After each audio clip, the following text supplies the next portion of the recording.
Well, it's nice to see you again, Eva. Thank you for joining us at another UCAT interview. Do you want to remind people what you do, introduce yourself for those who haven't seen you before? Yeah, of course. Nice to see you as always. So I'm Eva and I am a physician associate that works in urology at the Royal Free Hospital in London. If you guys remember from last time. Yeah, perfect. So last year we delved into addiction as a whole. And this year I think it would be important to understand substances themselves, exactly how does that affect you in your line of work, and obviously how it does affect people. So I know that around 8% of the UK population does have a dependency on alcohol, and roughly about 3% of those people have a dependency on drugs. So the percentage themselves may not seem like a lot, but if you take into consideration how 8% of the population and 3% of it struggling with some sort of dependency, that is quite a lot, especially with the culture of the English drinking, for example, or people taking drugs on a whim or every now and again, but that does evolve into addiction and dependency. So how does that compare with what you see day to day in your line of work? It's probably about right. Again, if you work in somewhere like A&E, you probably see that statistic. For me, like even at the moment, we have about 20-something patients, and one of them has a known addiction, which is ketamine. So that's, 1 in 20 patients. So that's about right. Actually, probably more than the percentage you've quoted there. Right. Okay. Yeah. Exactly. This has come from a study from the government and the NHS itself. So there's only so much that they can get within the stats. But that's quite interesting that you've mentioned ketamine, because I have noticed working for UCAT that ketamine has jumped forward as one of the main drugs that people are using nowadays. So my next question was going to be, have you seen any recent trends that have been jumping up in terms of drugs? Would you say ketamine's the one that has been? I would say so, but again, it's because it depends what specialty you work in. So because it's urology, ketamine is most likely to present in that because of the bladder issues that are associated with ketamine. But I would say ketamine is up there, marijuana and probably cocaine and heroin, I would say, is what we've seen more regularly. And obviously you've mentioned ketamine has the direct effect of affecting your bladder, which they call the ketamine cystitis. So you've mentioned the other drugs. So what does marijuana, cocaine, heroin, what do they all do that affect within your line of work? Or do you think it's just they've come to urology because of the drug themselves, or of other factors that the drug hasn't helped? I understand. In urology, a lot of the time they don't come because of issues directly related to the drugs, I would say. A lot of them, we find that out, it's kind of secondary to the issue they've come in with, but you could argue that a lot of those issues might not have been there if it wasn't for the drug abuse. So it's difficult to say. I think in the last interview we did, I mentioned there was a patient who was like newly diagnosed with kidney cancer. That was metastatic at that point, but he was leaving the hospital to inject heroin basically, and it really impacted his treatment. So you could argue that because of that, he ended up progressing to a metastatic, like it spread all over your body, and then he just didn't get the treatment that he should have had if he wasn't leaving the hospital for that. Right, I see. But I wouldn't say that most of our patients come in because of a direct issue related to the drugs. No, okay. It's just... Except for ketamine. That is the only one, So, because ketamine directly goes for the bladder. We've had a few people within our rehabs, young people, 19, 20, where their bladder's completely gone. That is the that is the age group that we're seeing, actually. I would say between, like 20 to 25. That is a lot of the patients we're seeing. Why do you think it's that generation? Because people use drugs, or they just use it. And do you think it's more accessible, more cheap, or... To be honest, I don't know much about the price of ketamine, but I think it's more the effect that it has. Like obviously leaving you feeling high and euphoric and all these things, but it might be to do with the price actually, because cocaine and heroin are ridiculously expensive, especially if you're getting the good versions that are pure. So it could be that. But honestly, I'm not sure why the popularity has gone up so much, but it is in the young population. That's interesting. Do you feel that they aren't fully aware of the... They're definitely not aware. Yeah. And are they surprised when they come in and you tell them they that are, yeah. And I think, luckily for a lot of them, if you explain to them the consequences, so they come in with, you know, bladder symptoms, if you stop ketamine, it can get significantly better or even reverse itself. But a lot of them are surprised just because they're young. They've never really, probably before they started it, they never read about the consequences. Well, you don't really think about the consequences when you think you're just going to have a good time. And I imagine a lot of these drugs, including ketamine, are given to them at parties, or it just becomes like a peer pressure thing.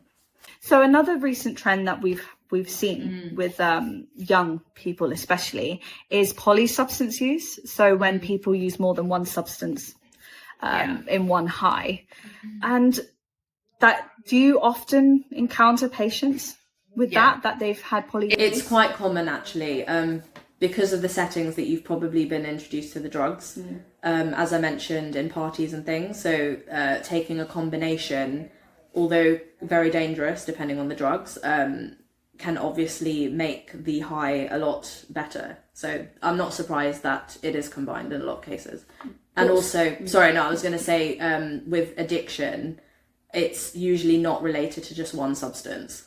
Right, okay. So what substances or what combination of substances have you seen personally, or the most common for you?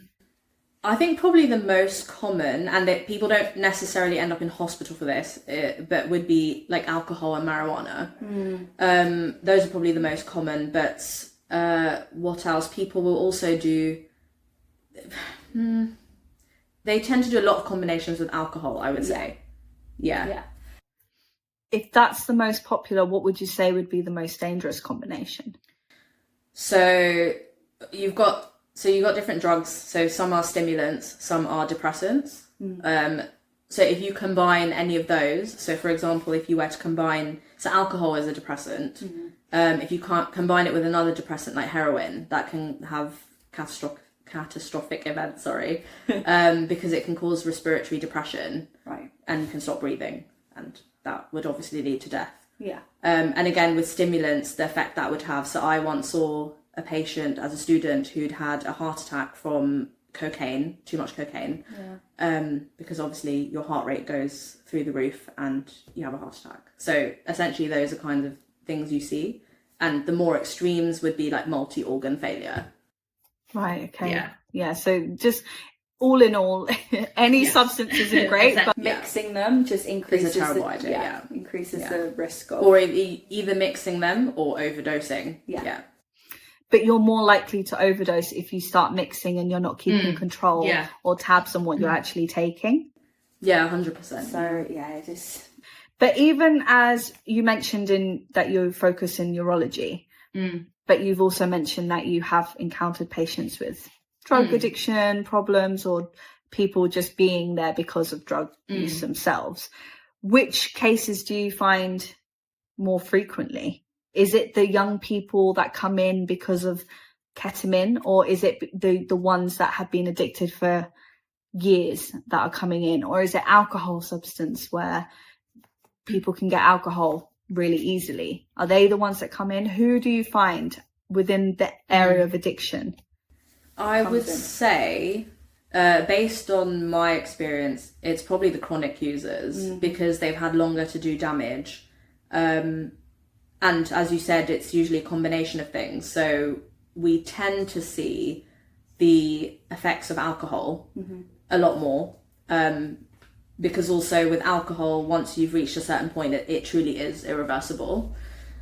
With I would say drugs. It depends what specialty you work in. In A&E, they probably see it quite a lot, but a lot of those patients don't stay in, is the thing. So they get discharged with whatever acute issue. So I would say it's probably the chronic issues. Okay. Unless they've experienced a very severe consequence of the drug use, so overdose combination, and they end up in hospital because, let's say, they've had a heart attack or liver failure or something. But otherwise, yes, the chronic users. Why do you think they leave? Is it because of their addiction that they don't want people to find out that they're addicted to the substances? Is it in general? Do you mean leave from A&E, or Yeah. what do you mean? Oh, no, I mean, they probably get discharged. I see. Okay. Because A&E will have sorted the acute issue, and once the drug has worn off and they've been monitored, they probably get sent home because they're not going to even try doing any sort of rehab situation in A&E. So when, as a hospital, when you see repeat, because I imagine people must come in constantly if they've got an acute condition or they've got a prolonged condition that is making it hard for them to live. Yeah. And they keep coming into the hospital. What do you do in your position, or what do the doctors do or the nurses do? What's the protocols to try and get them the help that they need? Because I imagine like a repeat offender or a repeat visitor Attender, would drain the NHS resources as it is. So what would you do in that scenario? So we do have a drug and alcohol liaison team. Yeah. So we would refer to them, and they usually come and see the patient at some point before they leave and advise on what we should do acutely in the hospital. And then they do also try and organise community follow-up. I'm not sure how effective that is for a lot of patients because they do tend to be frequent attenders, but that's the kind of protocol. So there is something in place there is, to get the ball rolling, I suppose. Yeah. And if the person did want to stick it out and overcome their addiction, how long does that process look like for them? It depends on the substance, but a lot of their follow-up happens in the community, so it's hard to say. And I imagine a lot of them, some of them might succeed, but a lot of them probably don't because it is a very difficult journey for them. Yeah. And the help available is there, but it's not necessarily as much support as what they would need. Okay. Yeah. Which is why UCAT is, which is why we have UCAT, places like UCAT. But in all seriousness though, the having people around that can start the process for them to say, look, you can get help, whether that's privately or through the NHS, is always a good thing. Yeah, that they do have that. And, you know, aside from the medical team that will go and speak to them, I think the drug and alcohol liaison team, they do have these long discussions with the patients and like open up the idea of getting help. Yeah. So is there a substance that you think poses the biggest risk to you and your team day to day? Like, is it someone that comes in, for example, if someone comes in drunk, do you think they pose more of a risk to you in getting your job done than someone who comes in high on cocaine or ketamine? You mean specifically to the staff? To the substance, on the other end of that. Not necessarily. It's obviously certain substances have very specific effects on you and can make certain people aggressive. Yeah. But I wouldn't say in my experience that a specific drug has had that. I would say I've seen very varying things. Okay. Have you ever seen a situation where someone under the influence of drugs or alcohol has created a problem with you providing them immediate care? Oh yeah, of course. And could you give us an example? In that it happens quite a lot actually. Oh God. But in that situation, the process is still the same, which is you have to do what's in the best interest of the patient. Yeah. If it can wait until they have sobered up, then we will wait. But otherwise, you just have to crack on.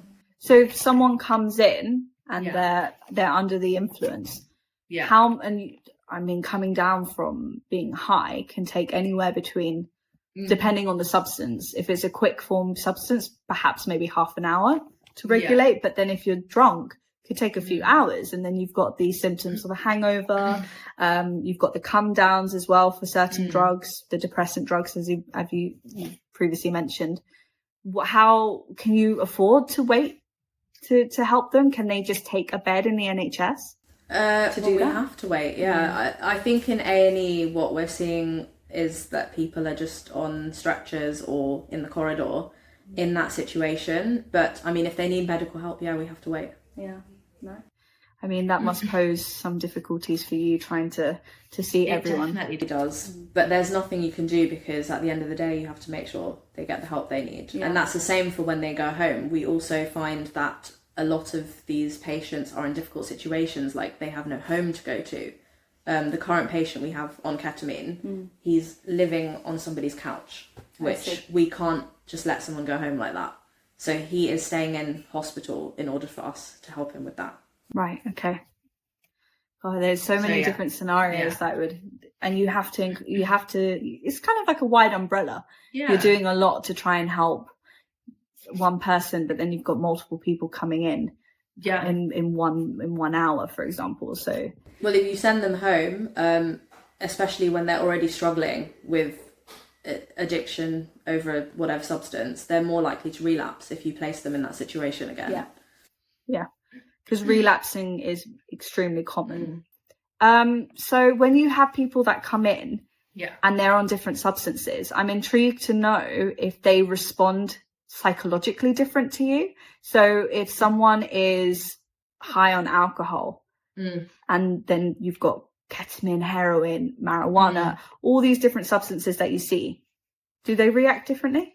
Yeah, if they are under the influence of that substance, you could argue in some situations whether they have what we call capacity, which is the ability to make a decision based on being given all the information you need. And in those situations, your capacity would be impaired. So you can't actually expect that patient to make a informed decision in that moment. So for example, if they decline life-saving treatment in that moment, this is why you have to wait, because you need to give them a chance to be able to make that decision when they're sober. So you're again saying that when people are high and they're on these substances, their perception and impaired judgment comes into play. It does, yeah. Yeah. And what kind of ethical challenges arise when, treating patients whose condition is affected by substance use? So I know we touched upon it last year in the previous interview, but do you have to let people know? Because I'm sure some people, despite needing the help, they won't jump at the chance because they are using illegal substances. So how do you work around that ethically in your job and what you do? It's very tough. I think you have to build really good rapport with the patient, and if that fails and they have sobered up, unfortunately there's not a lot you can do. They can leave, and you can't stop them. Sometimes they like other people to be involved, so they're next of kin. If they give consent, you can try and, it's all about building rapport, basically. So it's difficult. In some situations, we have to just let them leave the hospital, knowing that they have a condition that needs to be treated. Yeah. But a lot of the situations, if they've come in with such a severe consequence, they're so unwell that they're probably not going to accept or decline. So you just get on with the treatment. Yeah. And how quickly, in your professional opinion, can you pinpoint that someone's got an addiction? Because sometimes someone could have just reacted badly to trying a substance for once, or maybe they've only used it or dabbled in using a couple of times and reacted badly. What changes from someone trying these substances out to someone that's addicted? I would say the biggest signs are, for example, self-neglect, and when you delve into their social history, so their home situation, family, friends, it all comes out at some point when you're asking those questions. And just obviously as healthcare professionals, we don't pass judgment, but you can, when a patient walks into the room, you can very much tell if they're put together. And I think that is, if you've just tried drugs overnight, you might be, you know, drunk or whatever from alcohol, whatever drug, but overall you're still put together. Yeah. I think that is the biggest telltale sign for me. And also medically, there are other things you can see just looking at their hands, their eyes, all of these things, like clinically you can tell as well. Right. And what about someone who, despite you being able to tell through the physical symptoms, what if you need them to disclose that what substance they're on and they don't? How do you work around that? I mean, at the end of the day, if you've explained to them why it's so important, I think the main thing is being really honest with the patient and saying, we're asking you this to help us get to the bottom of your diagnosis and to help you. If they still refuse, there's nothing you can do. Like, for example, our patient, same one, not long ago had a seizure on the ward. This was soon after some of his friends had turned up to the hospital, which made us question, could this be related to his friends coming to hospital and bringing him something, whether it was ketamine or something else. But after a lot of questioning, he declined, and we do believe him because we've built that rapport and he's spoken to multiple of us, and it would not benefit him in any way to have lied. Okay. So I think it's all about that. You just have to be honest. Yeah, that's true. As in, the staff have to be honest about what they're gaining from the situation by getting that. It's a two-way street. Yeah, exactly. Yeah. It's the same even within private rehab care and UCAT. We trust those over, you know, whether it's a family member that's referred someone to UCAT, which we do see a lot, or it's the client themselves that are calling because they recognize they need help. The first step is always the honesty. Yeah. Tell everyone what you're using, because it's, unfortunately, drug and alcohol use isn't abnormal.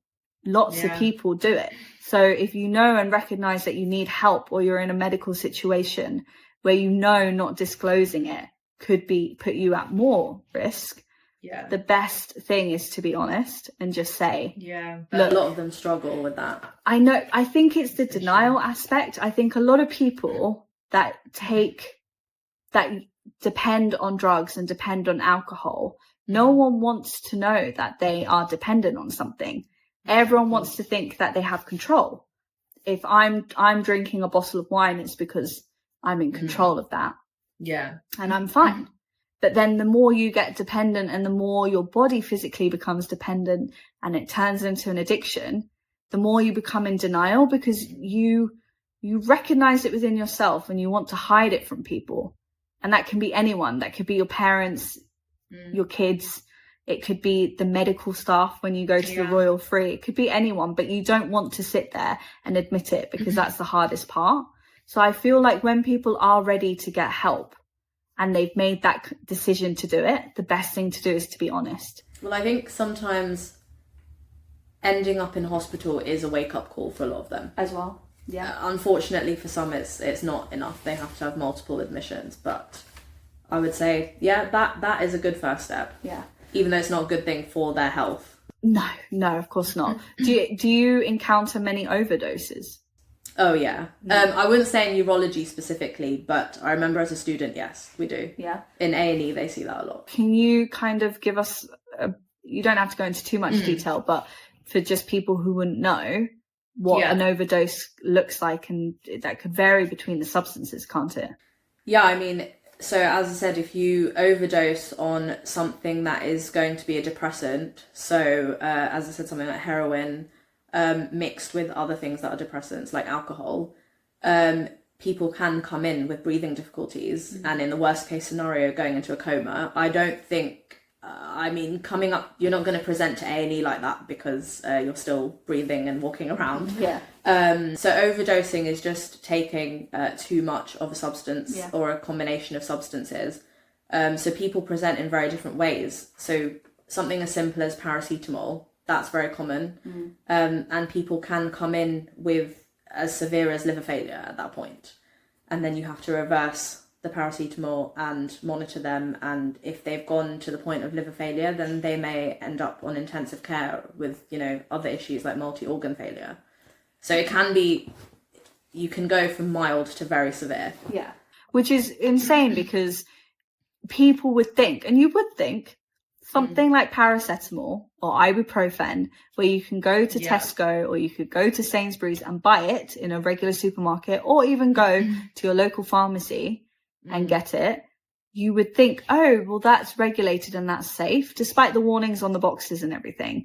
Which leads me to think about prescription drugs, because that's very big. We see that a lot at UCAT as well, where people have become highly addicted to their prescription medication, whether that's for ADHD, whether it's for insomnia, whether it's for depression, especially depression, because it alters your moods. And it's very high intense, because given the mental circumstances behind it, doctors prescribe it because they say this will help. And it's like, for example, benzos, very quick actioning, helps people, antidepressants, that kind of bracket group of drugs. It's very highly addictive and it regulates your moods very quickly. So it's very common to get addicted to them. But you think that, well, my doctor prescribed that, it should be safe. So how do you go about prescribing things to people, knowing that? Do you have to evaluate them before you diagnose or prescribe them with a certain drug? You definitely do evaluate them, because before you start any drug, you have to assess whether they can process the drug for a start. So, checking depending on whether it's processed by the kidneys or the liver. So those are like things that are done at baseline. But then when you're prescribing any drug that could potentially be addictive, so like in hospital, especially in surgery, we give a lot of opioids, that, like morphine derivatives, morphine, so if they've never had morphine or that kind of drug, so what we call like naive, you start at the lowest dose. And when you're prescribing it as an outpatient, obviously I don't work in a GP setting, but they do give very limited supplies. So for example, let's say someone has come in with lower back pain, that they've got muscle spasm. So you might give them benzos for that, but then you would only give it for a short duration of time, and then you have to reassess. So you can't just give them, like a month supply. You would give like a week supply, bring them back into your clinic, assess them and see if they need any more. But people still navigate. Oh yeah, getting 100%. Or they become addicted to it very quickly, despite the kind of regulations or the supervision from the medical team, which is, it's worrying in itself, because you try and help them overcome one thing with the use of another, and then people become addicted to the one thing that was supposed to help them in the first place. It is a very fine line, because that's the thing about substances. People react differently to things. So you've got one person, for example, ketamine, that we've mentioned is very popular now. Well, it's used as like in hospital, we actually use it so as in general anesthetic, but also as a painkiller, like as an extreme painkiller. We have patients, like some cancer patients, who are on ketamine because of the effects of it, which and in certain places like America, they use ketamine as a therapy-based drug. The problem is, people, as I was saying, people react differently to it. So I mentioned the young people with the ketamine, with their bladder issues, but we had one that, had a colostomy bag. We had another one that their bladder, they were just incontinent, consistently needing to go. But then we had another one who using the same amount, if not more, and their bladder was teetering on the edge of becoming bad, but it wasn't as bad as. And the one that was incontinent, I think, only used ketamine once or twice, from my understanding. Really, so it's unfortunate, but that's the problem with drugs. It's a gamble. You're gambling each time you're gambling with the opportunity, or it just takes one, takes one bad hit, and then it destroys you completely physically. Unfortunately, there's no way of predicting that. No. And even though, because you were asking, like, how would we go about prescribing? All you can do is, you take a history from the patient, but outside of that, you're never going to really know how they're going to respond. Yeah. Exactly. And it is a risk we take, because it's that, or they have for example, very severe pain after surgery that we anticipate will happen. Yeah. What happens if they do come back? Do you ever get... So if they initially get prescribed something under you or the hospital, does it ever come back? Do you ever hear by word of mouth that someone, or is it put on their medical records, or that you can't prescribe a certain thing? So there are people that have what we call drug-seeking behaviour in hospital. It's not necessarily people we've prescribed for before, but you just know that they are there to seek more and more drugs. Yeah. And this usually, unfortunately, takes a couple of days to figure out. So by that point, we've already given it, and then we're going through the notes and, just seeing their behaviour when we see them.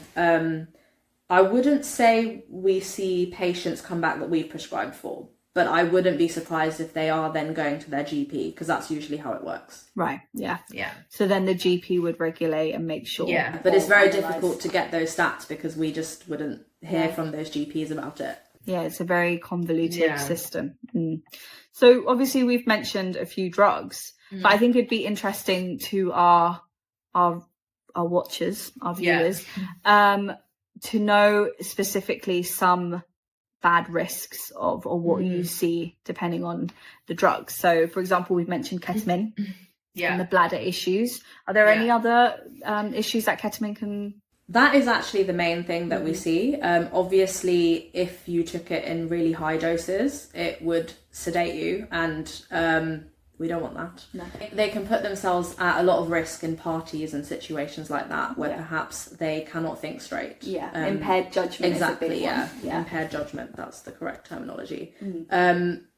But yeah, in ketamine, I think that is the main, the bladder is the main kind of side effect that we see in hospital. But for example, other drugs like cocaine, that, because it's a stimulant, it can lead to stroke, heart attack, that kind of thing. And obviously death from those things. Yeah. We rarely see issues from marijuana, I would say. That's milder. That's more psychosis, I think. Unless it's been combined with other drugs. Yeah. Because marijuana, it flies under the radar because of the lack of the severe consequences. Although, I mean, psychosis is obviously a severe consequence, but it can be dealt with, and a lot of the time won't be like life-threatening, for example. But people don't automatically think, well, if I smoke this much marijuana, because they think it's not addictive, they think no immediate effects. But we've seen people that schizophrenia has come out later on in life. Exactly. But it's difficult to say with that because, that is very interesting. They don't know if... So in a lot of patients who have a family history of mental health, especially schizophrenia, they have said perhaps there's a link between people who start doing marijuana and developing schizophrenia, but they don't know if it's that or whether it's just the population type, i.e. if you are prone to or are going to develop schizophrenia, are you the type of patient that would just do marijuana?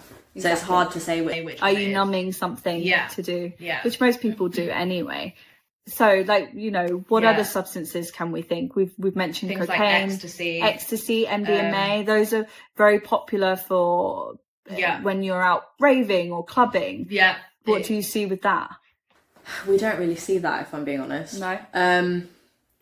But there are risks associated with that because obviously it's going to be a stimulant. And I know when ecstasy first became popular, I remember there was a case that we were all told about of this I think they were a teenager, who ended up getting excessive thirst because that can happen on ecstasy. Yeah. And they essentially drank so much water that they died from the water overdose. Yes, that's a side effect. That's actually quite common because you can't...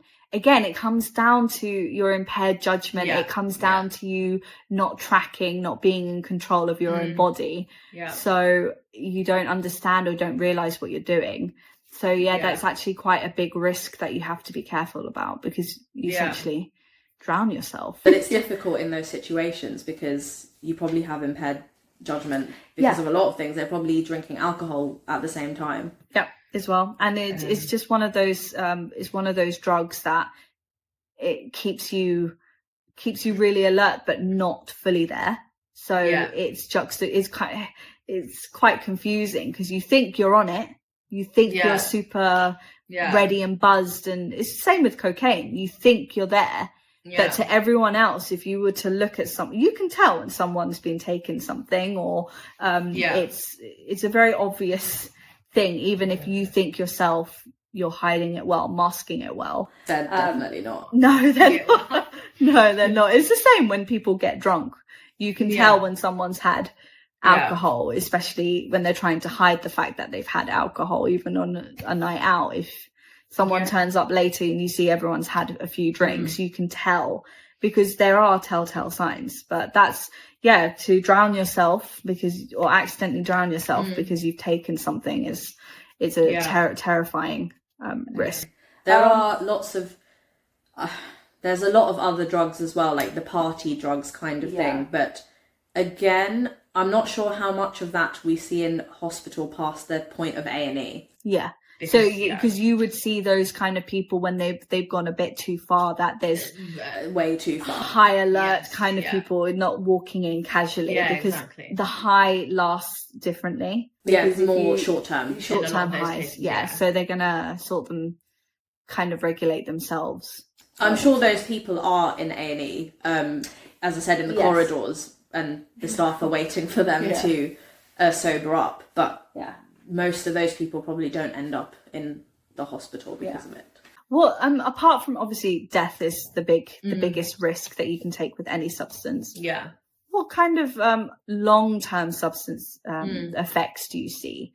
Because obviously I've mentioned ketamine in the colostomy bag and the bladder. I think most people, they take it for granted, and they probably take their body for granted. I know I have before. Where so I think it's a situation where you just try it once, and I know for a fact that cocaine, for example, can cause, if you take too much in one go, especially because you don't know what it's mixed with, so you don't know how pure it is. Exactly. So, and it's mixed with different things. So ketamine's also one that gets mixed. When people think they're taking pure cocaine, they're not. It's mixed with substances like ketamine, even MDMA or ecstasy. They think that what they're getting is one, but they're getting ketamine. And someone accidentally taking MDMA, or not even accidentally, but wanting to take MDMA, but accidentally ingesting ketamine, and then they get the effects of ketamine.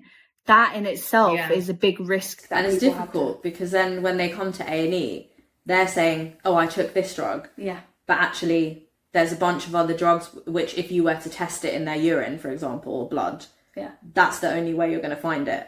And it's not as common here, I think, compared with America, to do a kind of like a toxicology screen. I see. Unless there is a specific reason we need to know.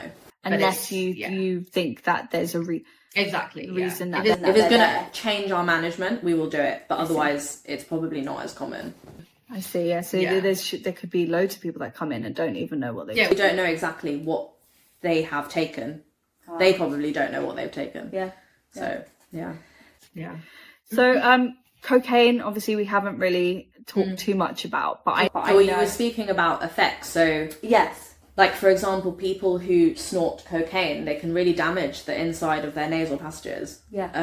People get really bad gum disease, and although that may not be, severe in the grand scheme of things, but it does affect like your quality of life. Have really bad teeth. But then obviously you've got the more extreme things. So if you're constantly taking a stimulant, you're going to damage your heart over time. And eventually, like, your heart is just working so hard, it might lead to failure of the actual pump to work. So then you end up in heart failure, and perhaps you're going to present like that. Which is so dangerous as well. That's why I think if you are taking drugs and using, to have someone around you that knows what's happening as well, because how many people just don't know that their loved one is on a substance until it gets to the point where they're on the floor, or they're having a reaction, or they're having a seizure, and then that comes to fruition. But how many, I'm just thinking, generally, because I'm not a medical professional, but I imagine so many lives could be saved just by knowing what people are doing and what they're taking. It really, I would say, it really affects the whole family and even friends around. But the few patients that we have had, you can tell that the family has just been distressed for such a long time. Because it's usually been going on for years. When people call UCAT, I would say if 80%, if not more, are just family members trying to help their loved ones, which it's heartbreaking to see, because it's gotten to a point where they don't know how it's escalated to that extent. And so, it's parents with their young ones who, they've gone off to uni for the first time away from home, and peer pressure's gotten, or even just experimentation has intrigued them enough to test these things out. But then you've got people that, have trauma in their I was life. about to say, sometimes it's so complex, because like we had a patient like that who had clearly struggled with childhood trauma related to perhaps the parents. That wasn't something we could delve into at the time, but just from hearing from the mum, it was very obvious that there was a lot of trauma there. And in that situation, you're now not just dealing with the patient who's come in with whatever consequences. You now have to think about the whole family, because realistically they're going to all need some sort of input, whether that's therapy or whatever it is. I mean, therapy is a godsend, really, when it comes to, because the process that we have within our rehab clinics is that people can come in for their detox through the initial kind of medical, get all the stuff out with the detox. And then we also encourage the therapy. So different basis of therapies work for different people. Some people thrive in group therapy, some people thrive one-on-one, some people thrive with CBT, DBT. There's multiple or even holistic ones that we offer with, sound therapy. Even gardening can help people because it's therapeutic to them, right? As all the drugs affect people differently, therapy also reacts thank God for that then. But I think it's something that's so important, and it's always interesting to me when I'm writing about addiction or I'm researching about addiction. What comes first? Is it the addiction comes first and then the mental trauma? Is it the trauma or the mental issues that come and then the addiction? It's a very fine line between the both, and that's very difficult. It's extremely difficult. I don't think, I'm not a psychiatrist, so it's very difficult, but even they will rarely ever say that this is secondary to this. Because it intertwines. It intertwines so much, and one becomes dependent on the other. Your addiction may be thriving because of your mental issues. Your mental issues may be thriving because of the addiction itself. It's very case by case. That's why I think it's so important to get that kind of individualized help. Well, that's why you guys are there. Yes, well, I know, because I know in the NHS that's not something that you guys can do as easily, which is a shame, because the NHS is fabulous. I am an advocate for it. I think it's great. I think it's something as a country we need. We are lucky to have it. Exactly. I think it's very good, but I think it's a shame that addiction goes underneath the radar like that, because to me it's like my day to day. I see it, I see it every day within my line of work. I think it's a shame that it gets pushed under the carpet. So, is there a reason why? It's purely finance. That there is nothing else to it other than that. Because I guess they've obviously done the number crunching to figure out that it doesn't work out financially in their favour to help with addiction treatments. Is that due to relapsing, do you think? Because it could. So for example, with alcohol and probably most other things, but that's like one we see probably the most. There is very high risk of relapse, and it's very difficult to help in that situation. But I don't even think it's just the risk of relapse. I think it's just that they have to focus their finances on people that are coming in with the acute issues and do life-saving treatment. That is all we have money for, really. But what about the line? So, because we at UCAT, anyone that is that we advocate for people to find help, even if that's not with us. Yeah. So sometimes people do just go straight to the NHS because there are free resources there. And they're specialised in addiction. Who are, sorry? These avenues that you can go through the NHS. You go to your GP. Your GP will tell you, then refer you to these special avenues within the NHS, which are all free. And it's mainly outpatient, it's not inpatient. So why is it lagging within that system itself? So because there's not enough money, there's not enough staff to deal with it. And as a result, the waiting times for these things are just ridiculous. Right. So at the point that you present to A&E with your issue, you want help there and then. By the time you can actually get help in the community, you have already gone home and restarted using whatever substance. Yeah. Understandably, because it's impossible otherwise to...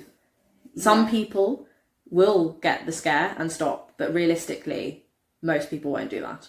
So in your opinion, how crucial are rehab centres and facilities? I think you're going to guess my answer already.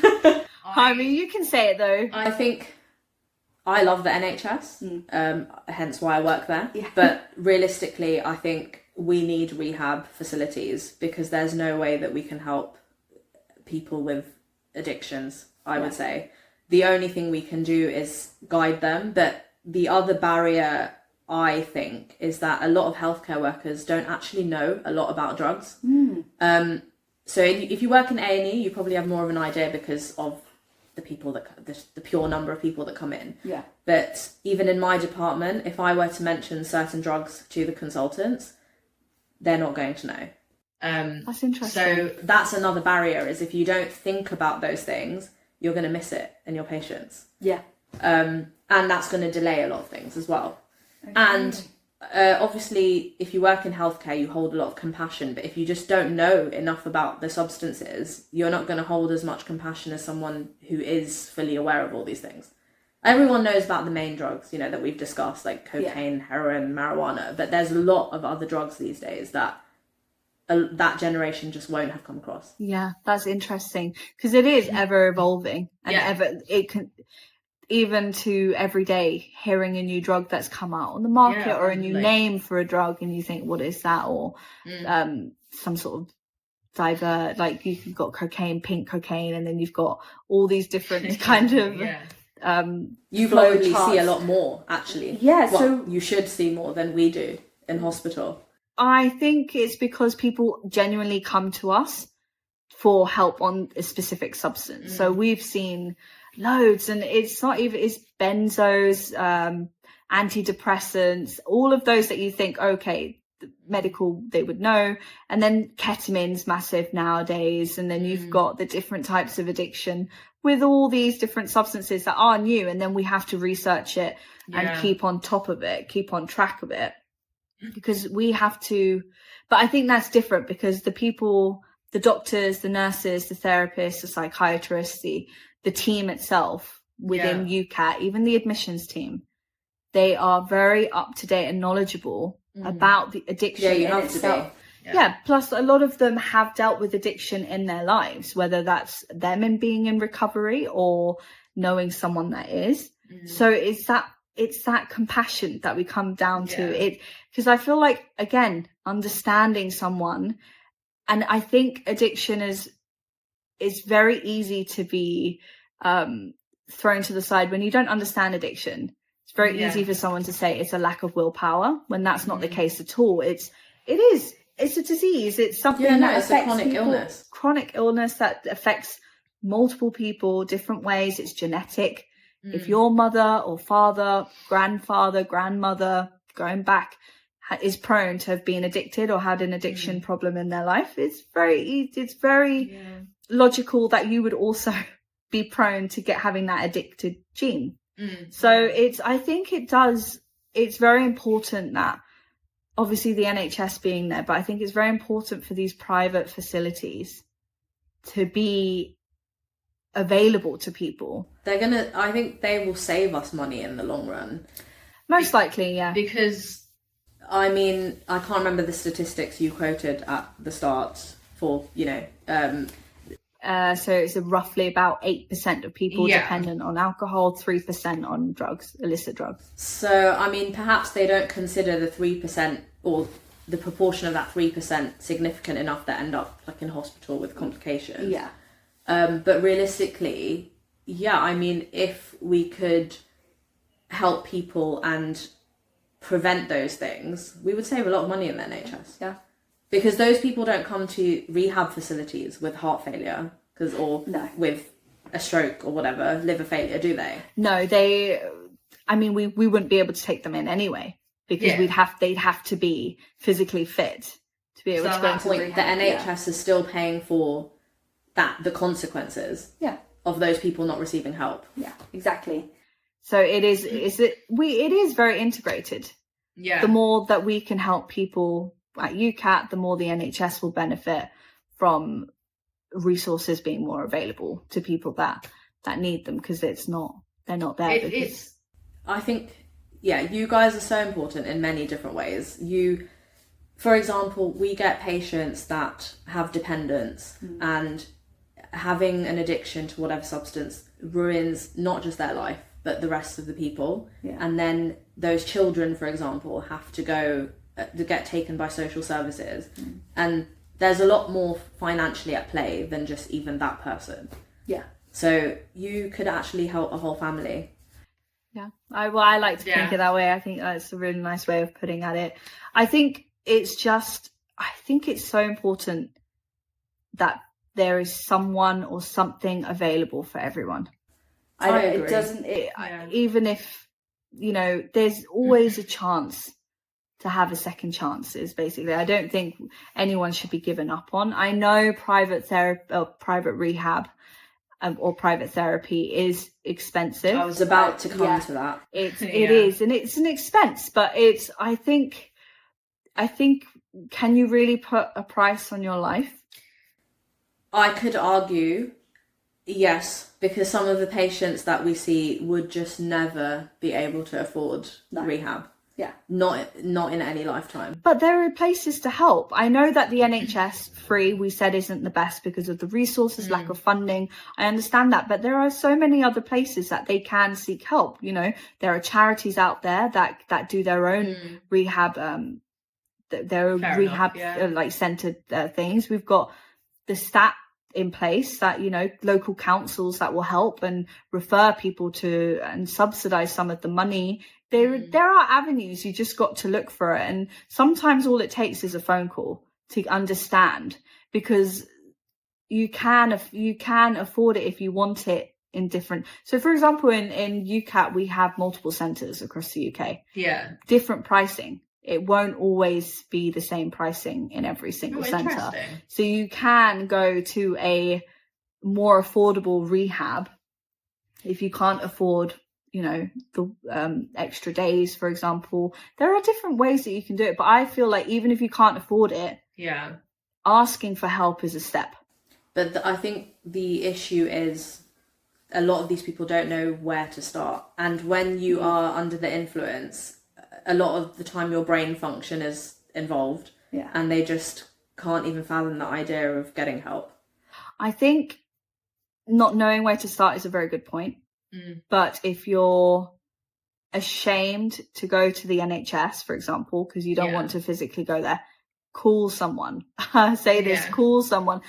Call UCAT, call anyone, call someone at the other end where they'll keep it confidential and they'll talk you through your options. And if you can't afford private rehab right there and then, at least you've taken the step to understand what there is out there, because there are things out there that can help you, even if you're not financially viable for rehab right now. I think a lot of them don't know that. That's why it's so important. I feel like it's conversation, communication. I think people hide it, and I know mental stigma has kind of shifted, so people talk about their mental health a lot more now, which is brilliant. but addiction also needs to be at the forefront, because people forget that people think it's like a shameful thing, you know, but then everyone is doing something. It's always been common. Yeah, exactly. And I feel like with the new age of social media, I've seen a lot of help resources online. I've seen people on TikTok, on Instagram, talk about their own addiction story, their recovery. There are so many influential people out there that you can take inspiration from, because you can recover from these substances and from addiction. You can do it. But I think the first step is to get help. I don't think to end up in the position where you're overseeing them because they've got breathing difficulties or a heart issue is the last step that they should be at. We don't want them to get to that stage. No one should be at that stage because they've had a substance abuse issue. I wonder if there was a way, and maybe this already happens, where rehab companies get paid by the NHS, but to go and educate the whole system on addiction and what is out there. Because although we won't be telling a patient what to do, but sometimes I feel like it's just the blind leading the blind.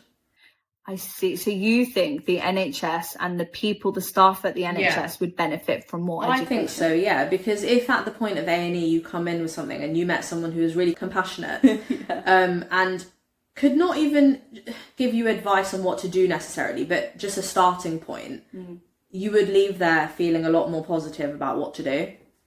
But I just don't think that even happens. It's kind of like, hello, what's your issue? Okay, it's sorted. Goodbye. Discharge letter. And out you are the door. Yeah, so ignorance is like a double-edged sword when it comes to... Yeah, honestly, I think that would be good. I think anyone could benefit from more education on addiction. Oh, 100%. So even like those using the substance could benefit from understanding the effects and what the risks are with taking these things. And if they're willing to risk and gamble their life on these things. That's their choice at that point. Exactly. But I feel like the families of people that are abusing substances could also benefit from being educated, as well as the staff within any NHS resources, or just so I think education and research is really important when it comes to understanding addiction as a whole, because as we said, there's so many different substances out there, so many reactions that differ between individuals and how their body reacts. So I think it is interesting that you said that, and I think maybe hopefully in the future that is something that I hope so too, because I genuinely, other than the money aspect, I do think that's a big barrier as well. To help just people. Education. Yeah, that's really interesting that you said that. Wow, so I think we've covered a lot in that interview. Is there something that you'd like to say to people who are watching that are maybe they have someone that's struggling right now, or they themselves are struggling? Is there something that you would say with your medical profession, just very point blank? What would you say to them? I think we welcome anyone who is experiencing any issue related to their drug addiction in A&E, and we will try our best. But I really do think what you said is the most important thing, which is if you are struggling, to contact one of these rehab companies and just have a free conversation with them. Yeah, 100%. Because the NHS will always be here for you, but unfortunately, like I said, we've just got such limited resources that at least get advice from people that understand and can try and help you. Which is what UCAT is here for, guys. So if you do need not that I'm promoting by any means. No, I just don't want to see someone struggle. No, of course, it is difficult, and I agree with the sentiment. Guys, if you are struggling, if you do feel like you would benefit from speaking to someone who understands substance abuse, addiction, or even as a family member, as a loved one, anyone concerned about anyone else or anyone concerned about themselves, please do just pick up the phone, have a phone call, and see if that is the beginning of your journey to recovery. And I was going to add, like, if you don't know how to do that or can't, I think the basic point of contact should be your GP, because they will try their best to at least refer you on to someone that can help, and if they can't, then, well, hopefully they'll be able to get advice from someone. Yeah. That is their job as a GP. There is so many people out there that can help you and that will help you. So just remember that it's out there, the help is out there. And in the meantime, we will answer any questions you have. But yes, I want to thank you again, Eva. Thank you so much. Thank you for having me. No, it's always a pleasure. And I look forward to the next time I get to pick your brain. And yeah, very much appreciated on behalf of me and behalf of you, Kat. Thank you very much. No worries at all. Yeah, perfect. Great. All right. Bye, guys.